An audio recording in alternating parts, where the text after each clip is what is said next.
The Path of Purification, Visuddhimagga, published by Buddhist Publication Society, Sri Lanka. Part 1. Virtue, Sila. Namo tassa bhagavato arahato samma sambuddhassa. Namo tassa bhagavato arahato samma sambuddhassa. Namo tassa Bhagavato Arahato Samma Sambuddhassa. Chapter 1. Description of Virtue, Sila Nidesa. Extracts, passage 1 to 15. Introductory.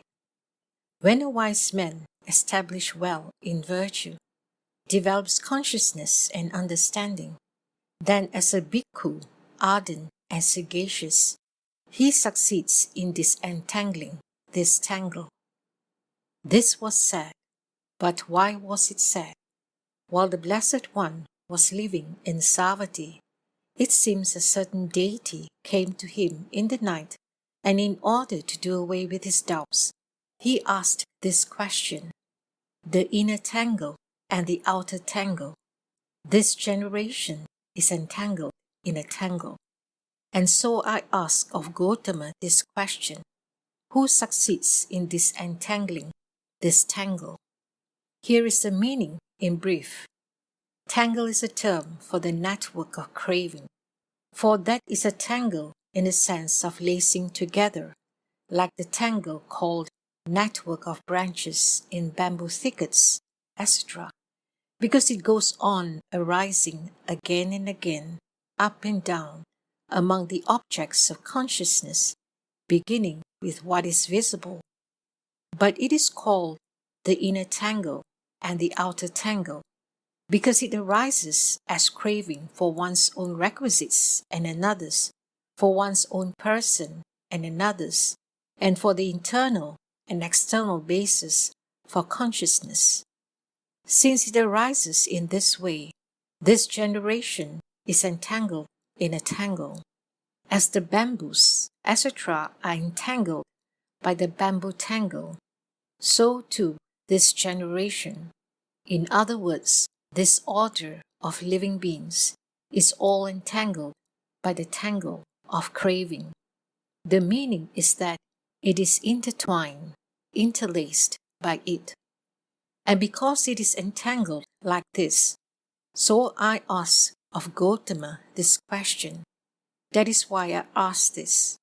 He addressed the Blessed One by his clan name as Gautama, who succeeds in disentangling this tangle, who may disentangle this tangle that keeps the three kinds of existence entangled in this way.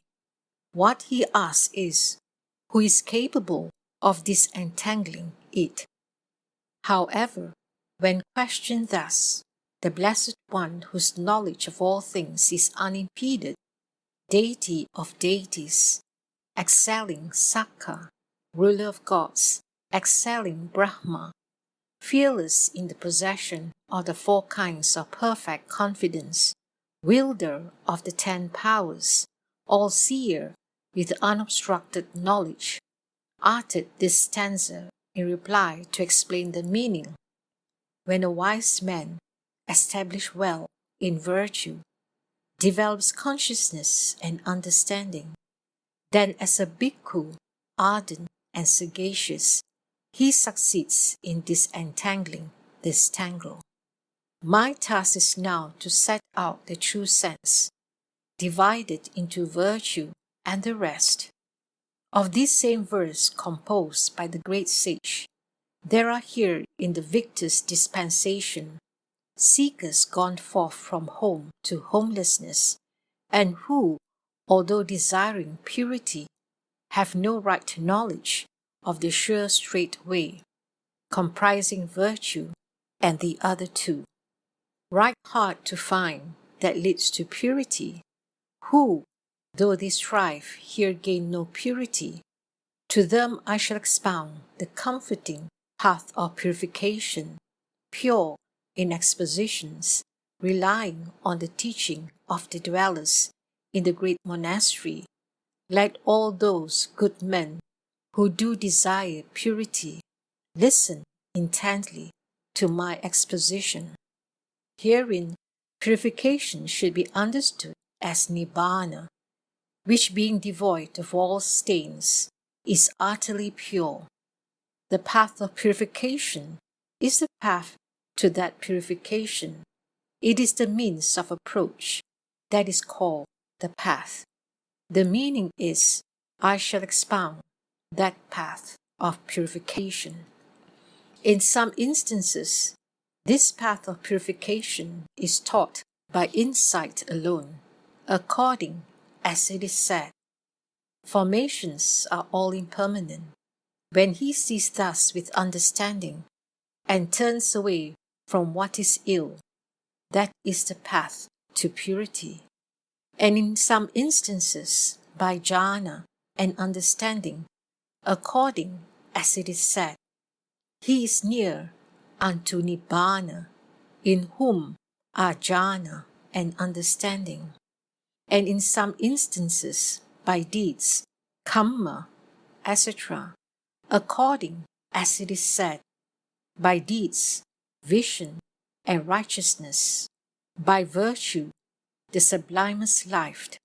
By these are mortals purified, and not by lineage and wealth.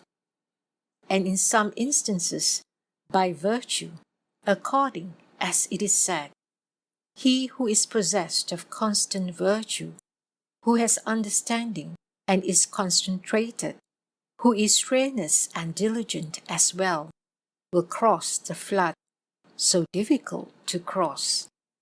And in some instances, by the foundations of mindfulness, according as it is said, Bhikkhus, this path is the only way for the purification of beings, for the realization of Nibbana, that is to say, the four foundations of mindfulness, and similarly in the case of the right efforts, and so on. But in the answer to this question, it is taught by virtue and the other two. Here is a brief commentary on the stanza. Establish well in virtue, standing on virtue. It is only one actually fulfilling virtue who is here said to stand on virtue. So the meaning here is this: being established well in virtue by fulfilling virtue. A man, a living being. Wise, possessing the kind of understanding that is born of kamma by means of a rebirth linking with triple root cause. Develops consciousness and understanding, develops both concentration and insight, for it is concentration that is described here under the heading of consciousness, and insight under that of understanding. Ardent, atapin, possessing energy, for it is energy that is called ardor, atapa, in the sense of burning up and consuming defilements, atapana, paritapanna. He has that, thus he is ardent. Sagacious, it is understanding that is called sagacity, possessing that is the meaning. This word shows protective understanding. For understanding is mentioned 3 times in the reply to the question. Herein, the first is native understanding. The second is understanding consisting in insight, while the third is the protective understanding that guides all affairs. He sees fear, bhayang ikati, in the round of rebirths. Thus, he is a bhikkhu. He succeeds in disentangling this tangle, just as a man standing on the ground and taking up a well-sharpened knife might disentangle a great tangle of bamboos, so too he, this bhikkhu, who possesses the 6 things, namely this virtue and this concentration described under the heading of consciousness, and this threefold understanding, and this ardor, standing on the ground of virtue, and taking up with the hand of protective understanding, exerted by the power of energy, the knife of insight understanding, well sharpened on the stone of concentration, might disentangle, cut away, and demolish all the tangle of craving that had overgrown his own life's continuity. But it is at the moment of the path that he is said to be disentangling that tangle. At the moment of creation, he has disentangled the tangle and is worthy of the highest offerings in the world with its deities. That is why the Blessed One said, when a wise man, established well in virtue, develops consciousness and understanding, then as a bhikkhu, ardent and sagacious, he succeeds in disentangling this tangle. Herein, there is nothing for him to do about the native understanding, on account of which he is called wise, for that has been established in him simply by the influence of previous karma. But the words ardent and sagacious mean that by persevering with energy of the kind here described, and by acting in full awareness with understanding, he should, having become well established in virtue, develop the serenity and insight that are described as concentration and understanding. This is how the Blessed One shows the path of purification under the headings of virtue, concentration, and understanding there. What has been shown so far is the 3 trainings, the dispensation that is good in 3 ways, the necessary condition for the threefold clear vision, the avoidance of the 2 extremes, and the cultivation of the middle way, the means to surmounting the states of loss, the abandoning of defilements in 3 aspects, prevention of transgression, purification from the 3 kinds of defilements, and the reason for the states of stream entry, and so on. How? Here the training of higher virtue is shown by virtue, the training of higher consciousness by concentration, and the training of higher understanding by understanding. The dispensation's goodness in the beginning is shown by virtue, because of the passage. And what is the beginning of profitable things? Virtue that is quite purified. And because of the passage beginning, the not doing of any evil. Virtue is the beginning of the dispensation, and that is good because it brings about the special qualities of non-remorse, and so on. Its goodness in the middle is shown by concentration, because of the passage beginning, entering upon the profitable. Concentration is the middle of the dispensation, and that is good because it brings about the special qualities of supernormal power, and so on.